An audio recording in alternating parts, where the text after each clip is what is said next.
Welcome to Open Forum in the Villages, a show where we talk about issues, clubs, and activities going on here in the Villages, Florida. During the show, we may have time to take questions from audience members, so always be ready to give us a call or send in a text message. We hope to add a new episode every Friday at 9 a.m. Doc, thanks for joining me. Today's episode of Glad to. Open Forum in the Villages. Today, this is the show where we are learning about some of the people in the improvisational theater company, villagers, and we're looking at all kinds of open thought ideas. Now, Doc, why don't you tell our audience a little bit about your background before you came here to the Villages? Okay, well, I grew up in Chicago, in and around Chicago, so I'm a diehard Cub fan, was a Cub fan in utero before I was even born. Did my formal education there, spent my entire professional career in Fort Wayne, Indiana, northeast Indiana.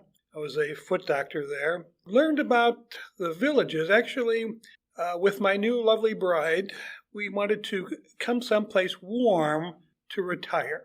A goal that I had in retirement was to not shovel snow. I can agree with that one. That was one of the main reasons I came here to the Villages. As a matter of fact, when we were looking for various places, we went to a Del Webb place just off of Hilton Head Island in the Carolinas, and it was a nice place, but my lovely bride asked the realtor there, "Do you ever get ice or snow?" And her response was, "We occasionally get crunchy grass."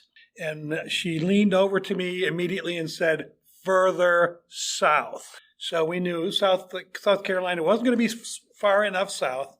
And we came here. We came here on a trip. We were going to be going on a cruise. I'd heard about the Villages. And as I often do, whenever we stop someplace new, being a foot doctor, I would always look in the yellow pages at what god-awful ads the podiatrists were running, usually showing lightning bolts of pain coming out of the big toe, just to see.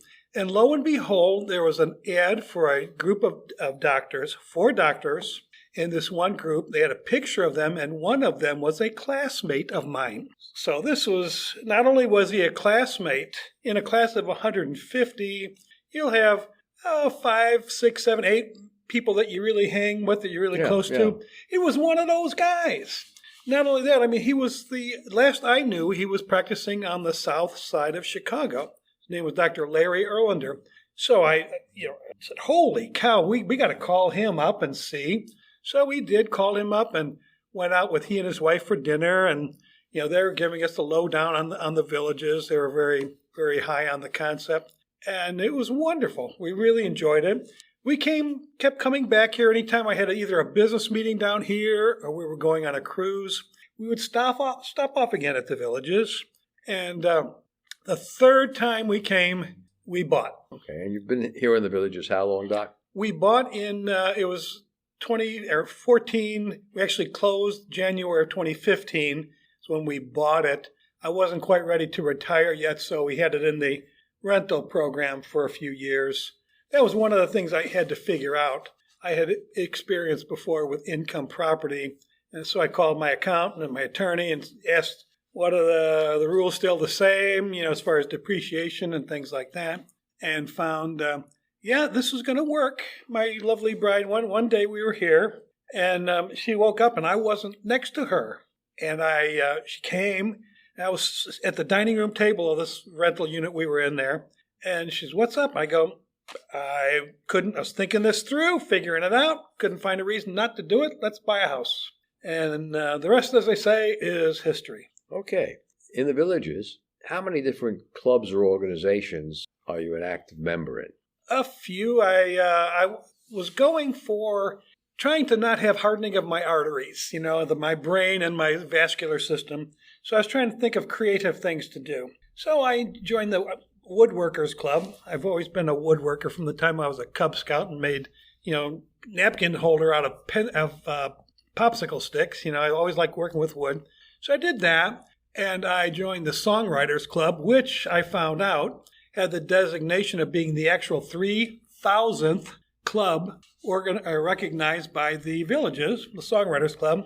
And then I saw improvisational theater, and having spent 8 years living in and around Chicago, I've been to Second City a lot, so I was into improv. I said, I got to try this. Okay. And so the idea there is creative things. So not to, as I said, having hardening of the arteries in my brain. Sure. And you've been in several of our shows at the Village's Improvisational Theater Club, which meets the first 4 Mondays of the month, 6:30 to 8:20 at the Rohan Recreational Center. Doc, why don't you share with our audience a couple of your best experiences in improv?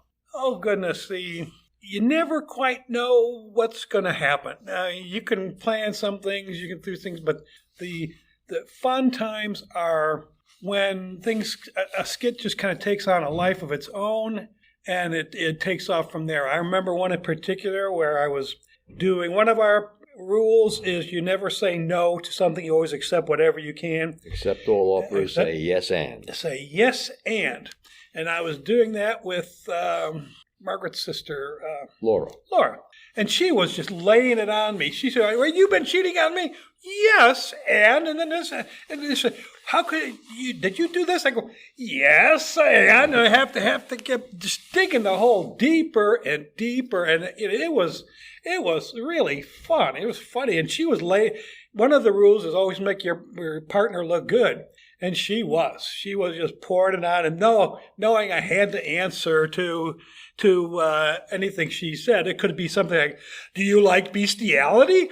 Yes, and it depends on what species. But so that was one time I remember that was really fun because we were just playing off each other, and it just clicked. And sometimes as I said, it's kind of like a song. When you're writing a song, it kind of takes on a life of its own.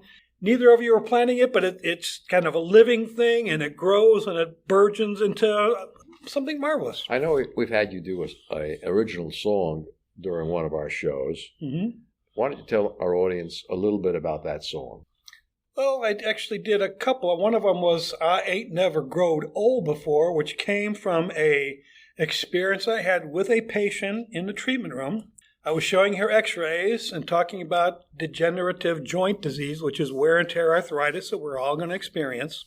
And she looked at me kind of strange. She said, Doc, this all new to me. I never growed old before. And I thought, that is such a good line. That's a country music title right there.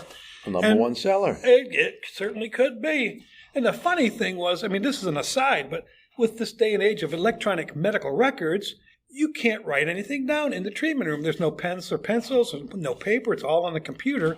I had nothing to write down with. So I took a skin marker, which if you're not familiar, it's like a purple pen. It's got a gentian violet in there, and a paper towel, and wrote down, I ain't never growed old before, and wrote a song about that, that kind of took on a life of its own. All the jokes about getting older, like the golden years. Well, it's not just gold, it's metallic. So you have gold in your teeth, silver in your hair, and lead in your pants, things like that. And that just bloomed from that. Right.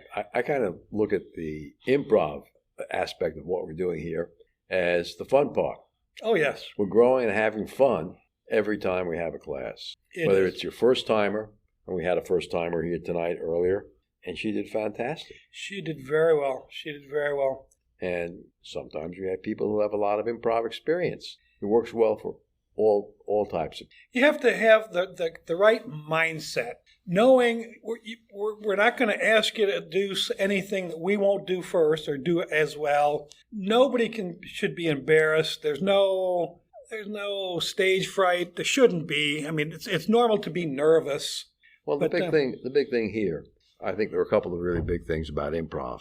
Number one, there are no lines to memorize. Number two, there's no hideous rehearsal schedule that takes all of your time, because we do all of our practicing and learning of the routines, not the words we're going to use on stage, but learning what the routine is about inside the improv classes. And the third thing is there's none of those hideous auditions that they have in theater clubs. Mm-hmm.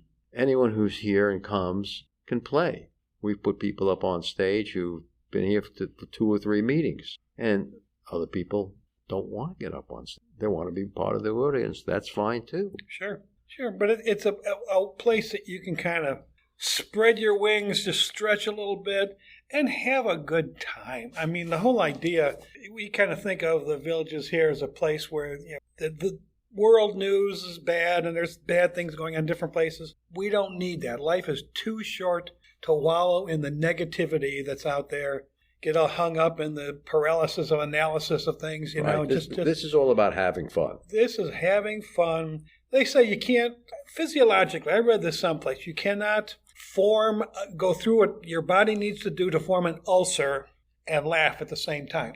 So if you can make somebody laugh, it's actually, you're doing something kind to them. You're adding life to the quality to their life and life to it's a wonderful thing. It's a good service to provide.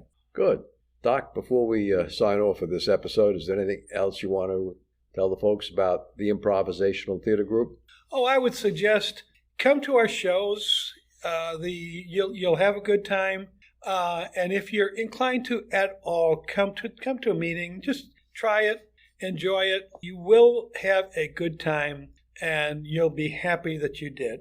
Great. Thanks very much for speaking with me, Doc. You're very welcome. Life is just too short. Let's have a good time. Having a good time at Improv.